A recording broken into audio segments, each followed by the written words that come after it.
एगो सवाल रही भैया कि कल फिल्म रिलीज होता संघर्ष 2 और हर हर गंगे रुआ का फिल्म देखे जाई। हम देखिए आज तक हॉल में गोइले नहीं की, सच्चाई बताओ तो।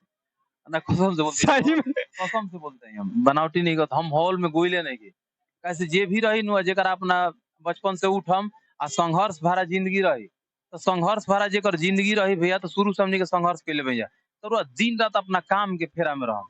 तो रियल बताओते हम रउआ चैनल के माध्यम से पहिल का बोलते हम फिल्म दे हॉल में देखल ही नहीं कबो। अब तो कभी ना लड़काइयों में ना ना नहीं गोइल, हम खाली मोबाइल में देख लेने जा।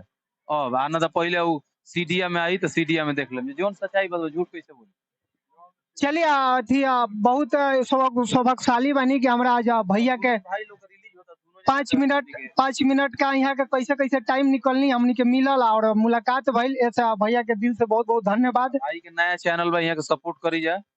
आई मत जनम जा कि यहाँ के तीखा सवाल पूछते तो दुश्मन है ना, पूछे के चाहिए। ई तो हमार काम है, अगर मतलब कि अरे और भी बतावल काम है। बाप जज बा, बेटा कटघरा में खड़ा हो गइल तो वही तरह पेश आवे के चाहिए, और मुजरिम के साथे पेश आवत है। तो यहाँ का अपन धर्म निभावत है, बाकी यहाँ के प्यार दुलार दी जा।